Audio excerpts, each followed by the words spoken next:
we've just had our short film showcase on Monday night, and we are very fortunate enough to have a selection of filmmakers here. Would you mind introducing yourself and telling us what film it was that you made, please? Hello, I'm Andrea, and I've made Black Sunday. Hi, I'm Clem. I wrote, directed, and for budget reasons edited The Door That Isn't There. I'm Benjamin Tate, and I shot that film. Hi, my name is Desiree Faust, and I wrote, directed, and acted in Switch. Wonderful. Yeah, hi, I'm Alan Hamwan, writer, director, and short film calling Speaker. Brilliant. Desiree, I'm going to start with you. Okay, fine. Because obviously your film relates directly to film festivals and rejection. Tell us a little bit about your journey with that film. It's obvious where it came from, the intention. Tell us your story that led to you creating that film. So the obvious story, it's very autobiographical, and it was related to all my rejection from Yes. film festivals such as yours. Yes. Not yours, but such as yours. Yes. But I honestly, it is bona fide of fact around the narrative and the comments made are exactly the comments that were made about my films. Yep. Including your films are like German pornography. And I mean, just to make that even more realistic and autobiographical, I ended up being selected for the Berlin Porn Film Festival and doing really well there. My film did really well in the Berlin Porn Film Festival. So, and then I had a trail of sort of pornographic filmmakers following me, so that I got a reputation for being a porn filmmaker as a result of these ridiculous comments that were made about my films. I mean, they weren't ridiculous, and I really appreciate criticism. I ask for the lashing, so they're welcome. If you want to lash me, you're very welcome to. I'm open to criticism. I really value it, and it's been a really interesting journey because I think that when one is criticised, one actually disassociates. Yep. And I have another hat, which is I'm a psychologist, psychotherapist, psychoanalyst in my other life, and I always use sort of psychoanalytic ideas in my work.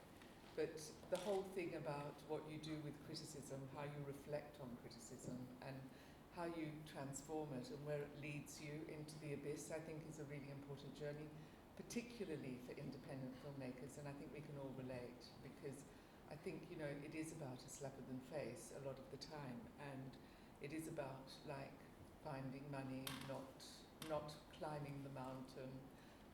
I was really warmed because Anora, the filmmaker behind Anora that just won the Palme d'Or, was actually in a film festival that I was in. I was in it last year, Asvov in Paris, a shaded view of the fashion industry with Switch, and he was also selected for that film festival some years ago. So it's not a trail that leads to nowhere, it's a really important notch, and Romford is particularly important. I was here last year with another film, and I was really, really pleased to find it, actually. So That's very kind of you. Just I'm going to stay with you before I move on to anyone else. Sorry, my microphone's cut out. So, my question for you then is: I'm assuming that you actively hunt down feedback for your I films. do indeed. And So go for it, guys. I don't mind. No. What I mean is, like, so you, when a film is rejected, you go to the film festival and say, "Can I inquire why my film wasn't selected?" Is that the approach that you have? Well, I mean, sometimes you can't form a dialogue, but often, sometimes you can. I mean, one of the things I did, the film, some of those lines come from a film festival that was extremely critical of an earlier work of mine. I can't remember which one. I think it was The Liver. In fact, it was The Liver, which was a 21-minute short about life, death, and I don't know what else, a liver transplant. But it was very experimental, and I went back to, I think it was Washington Shorts, and I became a judge on that festival. So I went back the following year, became a judge, and watched the whole program of shorts. I don't know how many hundreds of shorts they were, and was part of the selection panel. So that's one of the things I did as a stunt, really. But anyway. Well done. Let's move on. Alan, Yes. what an interesting concept. Would you like to talk to us about the origins of Speaker? Yeah, Speaker actually, it's even I'm writer, a director for this. It's my idea, but originally I'm a film producer, and I'm originally Kurdish from Middle East, north of Iraq, calling Kurdistan KRG.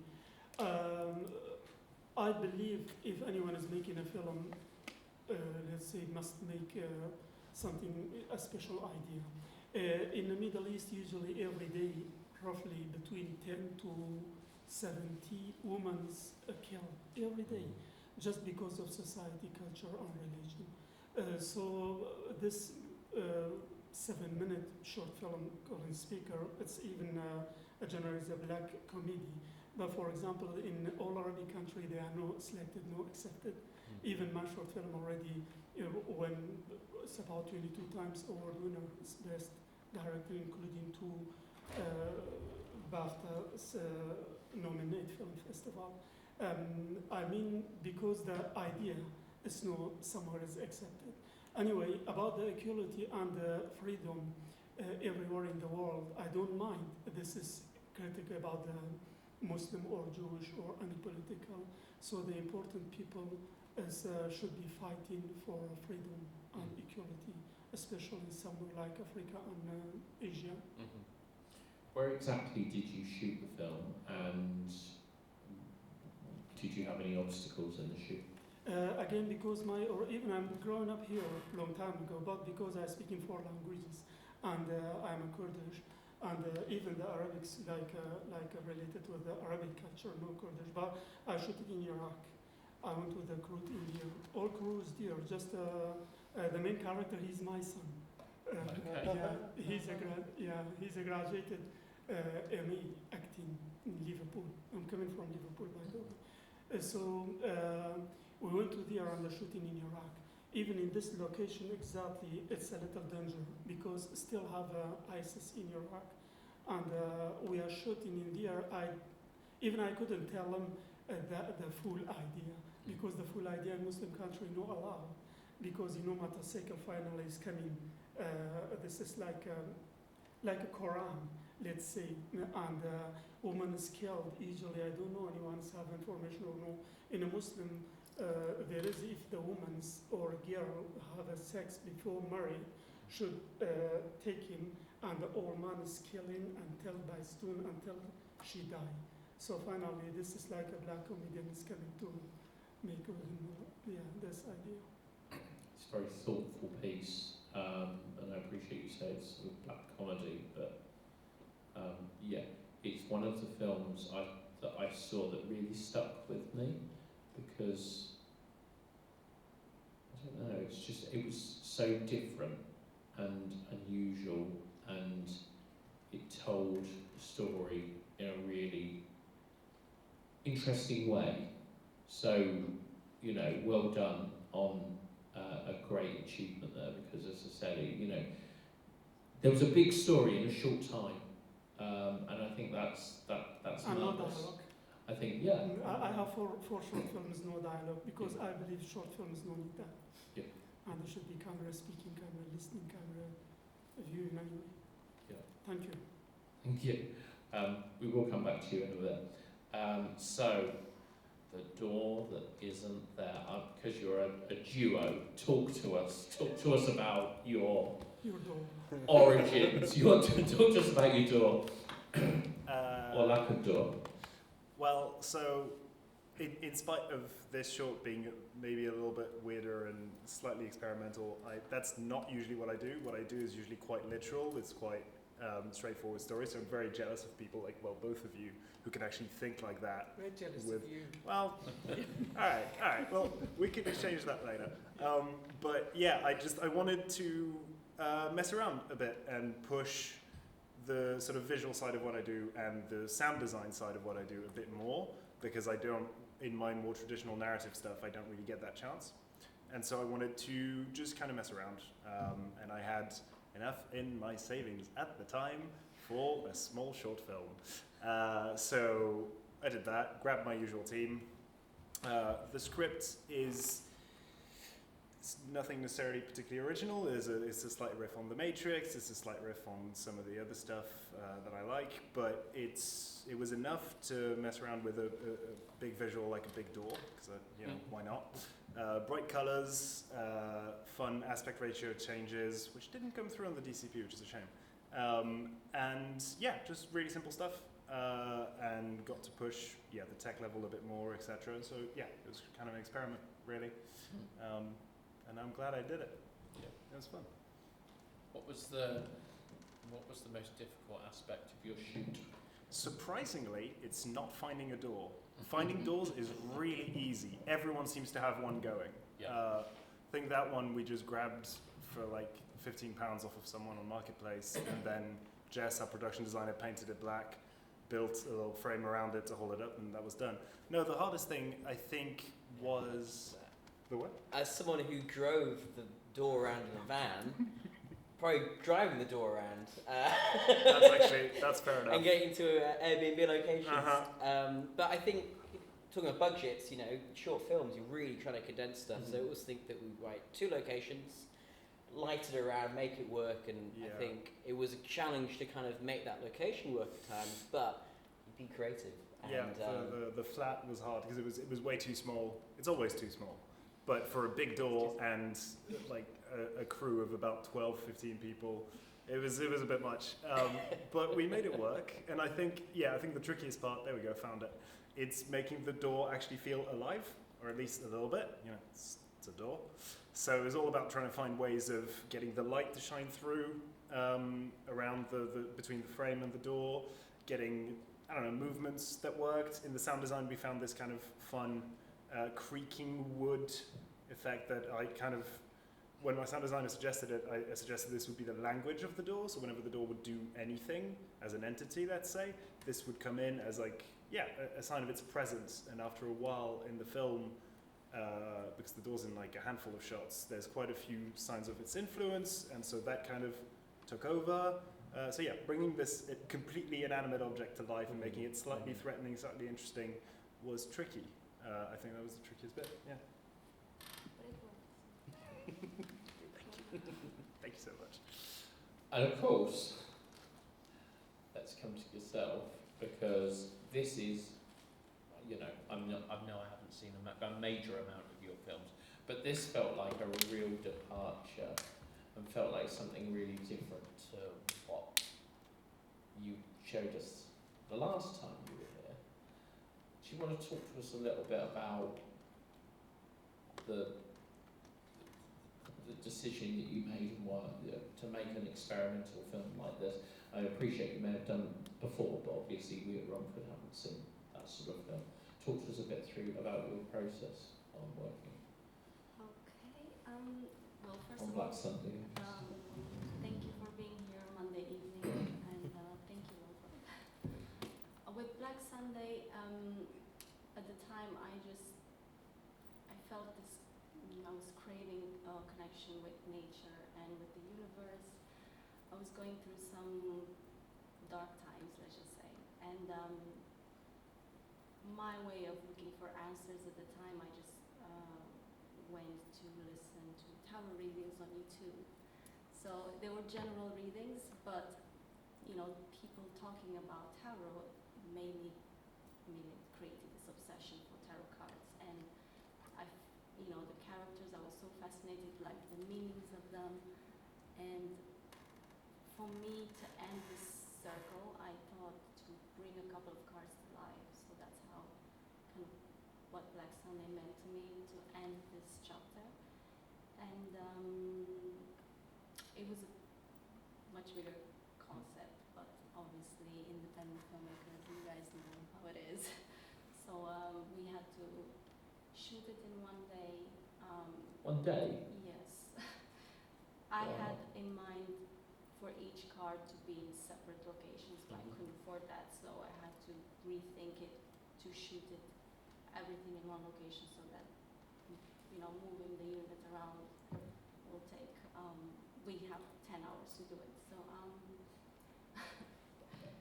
Yeah, that's mind blowing because when you look at it, I thought about all the the design, not design so much. That's not quite the right word, but the scene setting. It's quite difficult, isn't it, to shoot out in nature because you're not really aware of what's going to happen from up there. And to try and squeeze it all into a 10-hour shoot, that's quite mind blowing. well, apart from the spread of the cards on the table, because we have to have the footage so we can create the cards. So that was the separate scene. That took 20 hours, yeah. But no, I just found, I was expecting you to say that was 3, 4, 5 day shoot. Oh, I wish that would So well done, because that is an amazing achievement to not, to deliver something like that after essentially 10 hours work, bar the tarot. I mean, I was lucky there was no dialogue, so it was, it was a lot easier, and no lights because of the exterior scene. So we had that made it easier for us. So you were working in the outdoors. What was the biggest challenge for you? Moving from one place to another. Yeah. Well, the river scene actually had a couple of difficult moments because on the other side there were kids playing in the water, so we just and there were dogs, and we were afraid that the dogs would come into shot as well. So I suppose that was the and just forgetting a couple of props very far away and having to wait to bring them. Yeah, that was. Did anyone come up to you at any point and ask what you were doing? Random walk passers by or anything? The people by the river, yeah. Yeah. Where did you shoot? In Enfield Forest. Oh wow. Okay. That's really good. I really liked that they also had the arch, the brick of Mm-hmm. thing. So but it was locked, and we couldn't get in, and we had to wait for somebody to come and open it. So, but it was a great day because it was raining the whole week, and that day happened to be the hottest. So we were lucky. I mean, it looked like a very sort of impressive location. I was expecting you to say sort of around Windsor somewhere. The words Enfield were not the words I was expecting to come out of your mouth. No, Enfield, Epic. Epping, yeah, okay, yeah, yeah. That makes much more sense.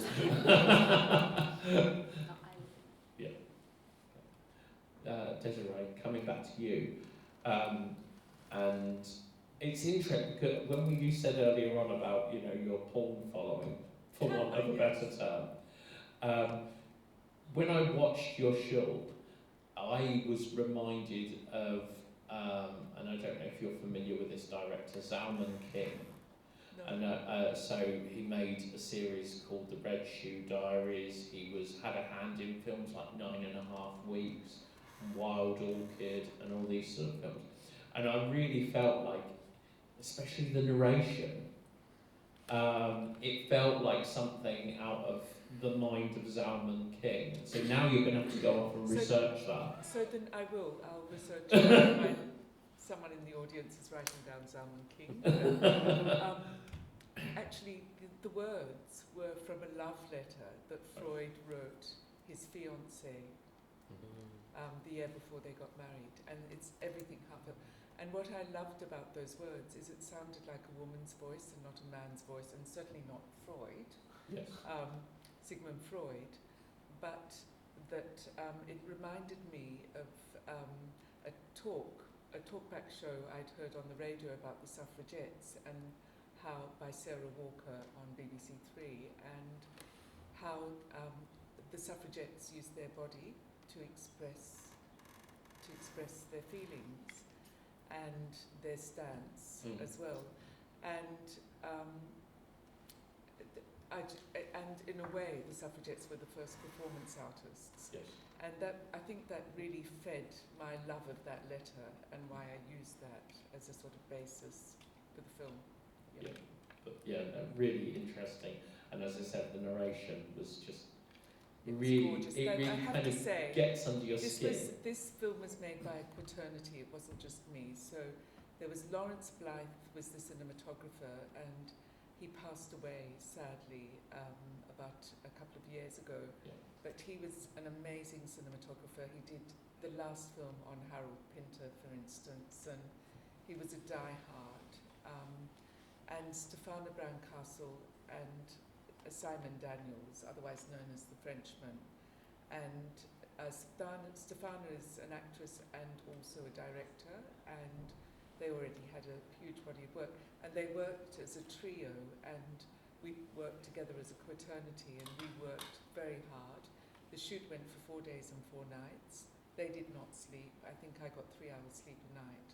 And I was completely enrolled. Like it was, for me, it was a bridge, because I realised that I was an actress in that role, because I realised that I completely dissociated into the role, and that was that. And I'd never had an experience like that in front of the camera. So it's very important for me. Yeah, a very important turning point. So, what are you working on next? That's for all of you. If we start with Alan. Actually, if you want to give me a time to talking about the movies, maybe I need 7, 8 hours, 10 hours, something like that, which is no sleeping tonight. Anyway. That's fine, we're here all night. We've got all time. We're going to keep you up here until I've got suitable answers out of all of you. Let me talking about my first feature film I want to start. Basically, I am Kurdish, as I told you. Again, we are about 70, 80 million Kurdish in the world, but no country. Part of Iran, part of Iraq, part of Syria. This is for a long time. There is many kind of revelation for Kurdish, always Kurdish in the mountain, fighting for the freedom. And in 1988, I'm not sure how many, maybe you know, about 1988, Saddam Hussein make a big genocide against Kurdish. So he destroyed 4,000 villages in the mountain and buried alive 182,000 children, women, and a man. So this is a very big story, exactly like Holocaust. So that's why I want to advise any producer, writer, or anyone who wants a good idea, let's go into the Kurdistan to get a big, there is a many kind of story, but because there is no filmmaker in Kurdistan, there is a Kurdistan, as I said, still related to the KRG, or the Iraq. That's why no one is known, because Holocaust already, I think there is a 171 feature film, and I don't know, 1,100 documentary and the short films. But because no one knows Kurdish, that's why they don't know. So about this genocide, about my first feature film I want to talk about is about the one child when they are taken to the Sahara between Saudi Arabia and Iraq. They making a hole and putting this small child with the 3 small daughter and the mother. They are killing him. They want to killing him, and finally they bring a truck for the shuffle. As a makes sense, you know, because English is my 4th language anyway. I'm not sure it's good or not. So when they try to bring, put in then he ran away. At the Tika. They try, he ran away, and they go into the somewhere like Arabic village, and they spend time about 5, 6 years in there. Finally, he forget the Kurdish, and even he don't know about speaking Kurdish Arabic. Finally, after the 1991, when have a big demonstration in Iraq and Saddam is gone, Kurdistan become a freedom, KRG. Then finally, in 2007, this small boy is called Taimur. Timur's get 20 years, something like that. Then he's going to court when Saddam Hussein is arrested as eyewitnesses, and finally Saddam Hussein is hung because he was one of the eyewitnesses. Their execution for the final court decision. So this is a big story that's about 6 years, so I'm already working on it, and the finally is done. Because when I was just 13, 14 years, I was arrested, one of the people, but I was lucky, no killed. I've been in prison six months, and I don't want to talk about the 6 months because I'm a film producer, and I was a main character in the same prison. And finally, I wrote script because I was no script writer. And you know Rheinland's Film Festival? Elliot Graf. This Elliot Graf is a founder. That's about 4 years ago when we got a film pitching online, about 40 idea, and finally this time was get first. And finally I met him, and through him we got the funding already about 70%, and we are planning for the March going to start pre-production. Wow. Yeah, thank you. So again, think about the Kurdish and a good idea to making a movies. There isn't any kind of idea, even no nice idea. It's orange tragedian. This is everything. Thank you. Just a quick one while we're with your show.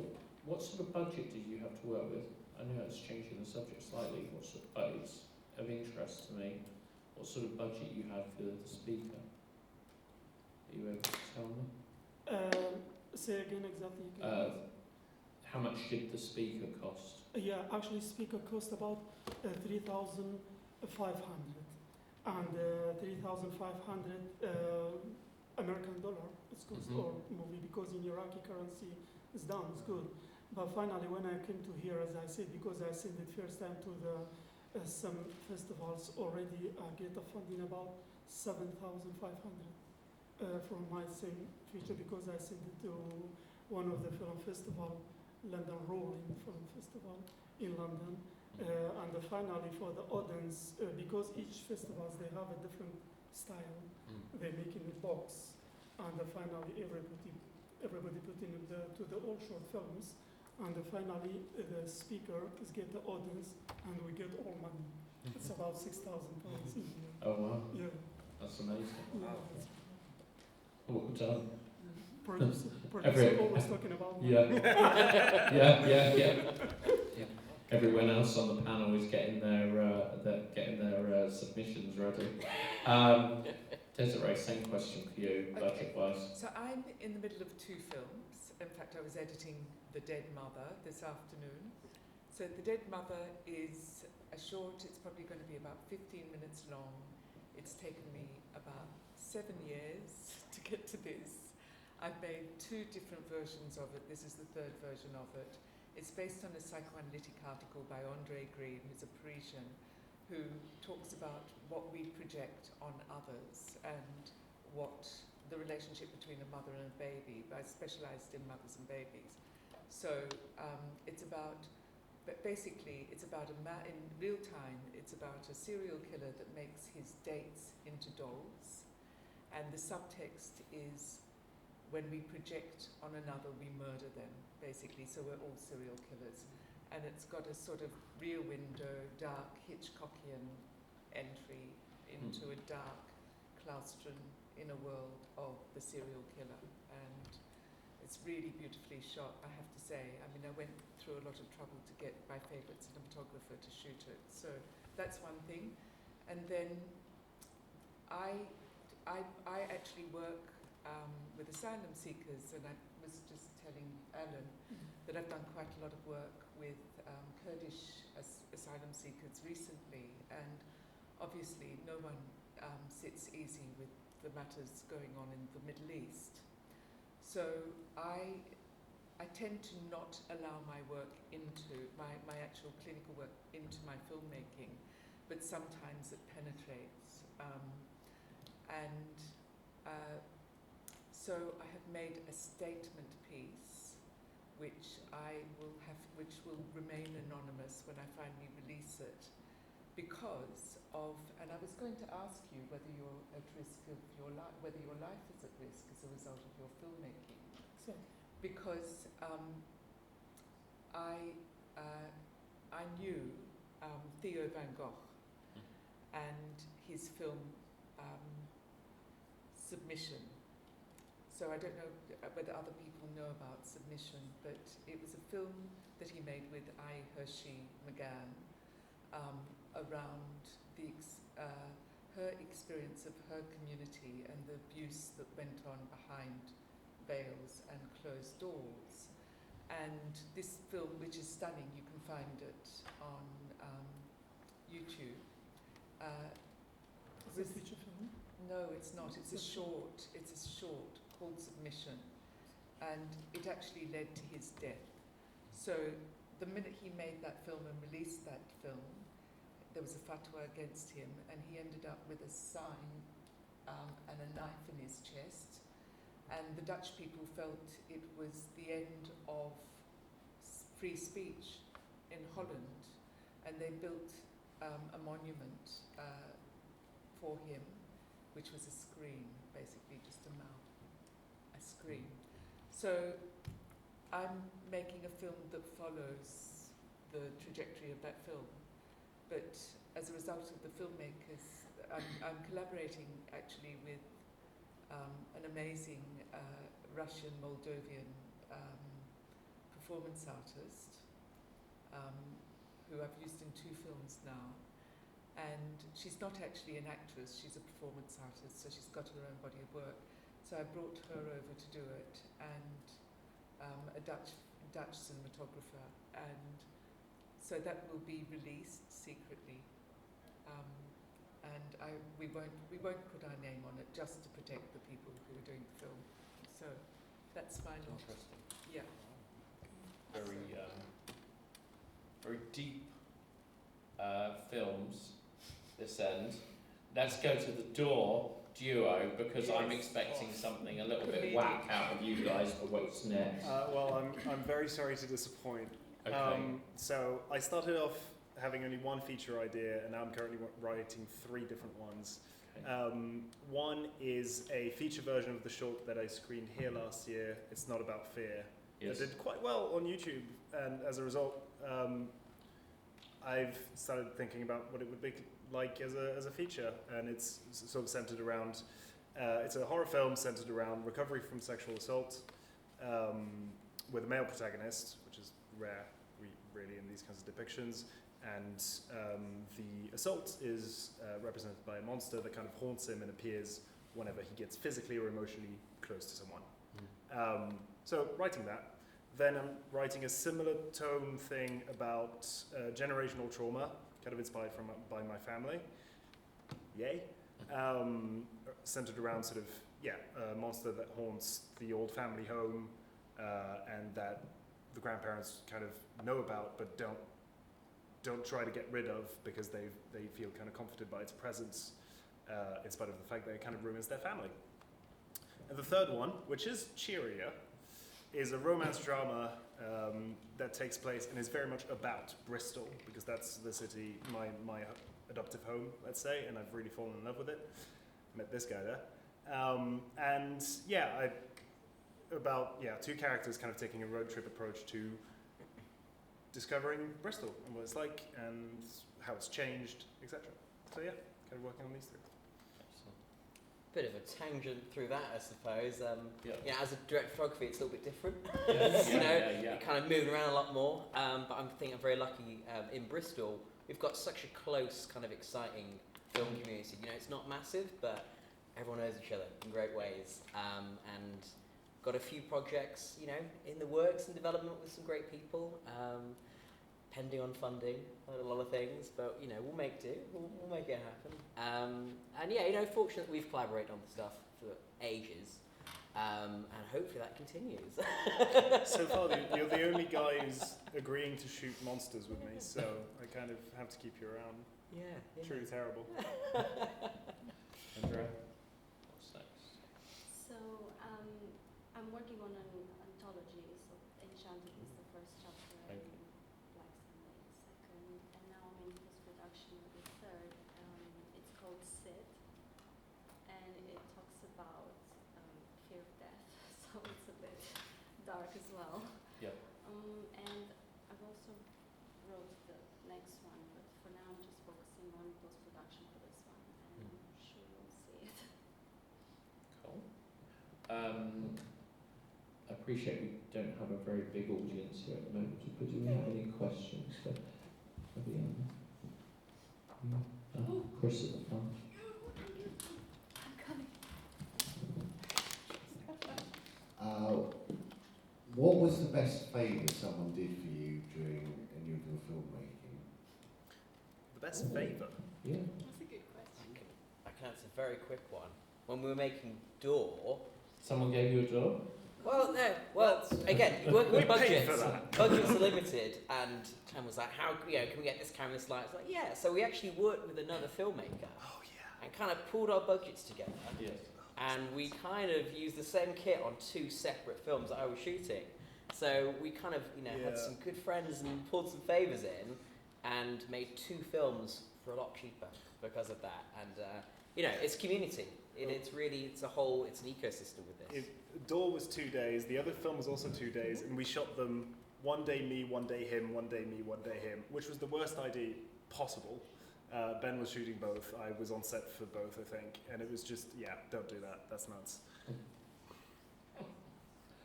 Andrea, what's the best favour anyone has done you in terms of filmmaking? Just my DOP having its own equipment. Yes. And well, in all my shorts, it was very collaborative, and I was very fortunate to have friends in the right places. For example, the illustrations for the cards as well, I was working with a friend, so that it means a lot. These kind of little things. Desiree? Well, it's a very hard question, I have to say, because I think I've probably pulled in a lot of favours over time. But I have to say, the thing that comes to mind was a couple of things. One was one film where my best girlfriend stole all the titles of the film. That was the director. So that was one experience, because then I learnt that you have to sit on your director's chair and you have to hold on for life, death. It doesn't matter. You've just got it. So it basically forced me to go solo, and because it's a very collaborative experience. And I wrote a film, and it literally got picked up by some alcohol. It was about the liver, right? And liver cancer. It got picked up by some alcohol thing in some part of Europe, I won't say where. And they were going to completely turn it around, and they'd taken my film and completely destroyed it. And it was only through sheer determination that I took my film back and shot it on Super 8, because we couldn't afford a camera, we couldn't afford this, we couldn't afford that, couldn't afford this, and shot it on Super 8 and made my vision of the film. It would never have happened if I didn't have that terrible experience, I think. And then a similar thing happened, where the day before I was about to shoot a film, the actress pulled out, the main actress pulled out, and I had to improvise. And that was also a very good experience, because it forced me again to rely entirely on my laurels, which I do really strongly. And it really forces you to perform and put everything you've got into making films. And, autonomy, independence, voice, performative, and just go for the jugular. So, yeah. Alan, what's the best favour anyone has given you in terms of filmmaking? I'm very close with the Iranian filmmaker, and I don't know, maybe you know some of them, but actually even Iran at the moment, there is no freedom in Iran, to be honest. Even no freedom, but they are making really great movies. Yeah, and in Asia, even this year, every year in a Cannes should have maybe 1, 2, 3 Iranian movies in a Cannes. Anyway, there is a one director called Bahman Kubadi. Bahman Kubadi, he's an Iranian Kurdish. He made a very quick film, very small budget feature film that's about 10 years ago, talking about in a mountain there is a big snowing, which is a Kurdish people, Kurdish children. They are making agent, like coming to border in Iraq, bring some stuff to selling in Iran, and they are making a drink, putting a drink to the horse to get. So the movie is calling It's Time to the Horse Drinking. This is in Cannes as well. They win one of the award, I don't know which one, it's about 10 years ago. This is a very nice movie, I trust. Cool. Yeah. Any other questions out there? In which case, I thank you all very much for your very different films and a very, as I said, for me, interesting selection. Let's give them a big round of applause.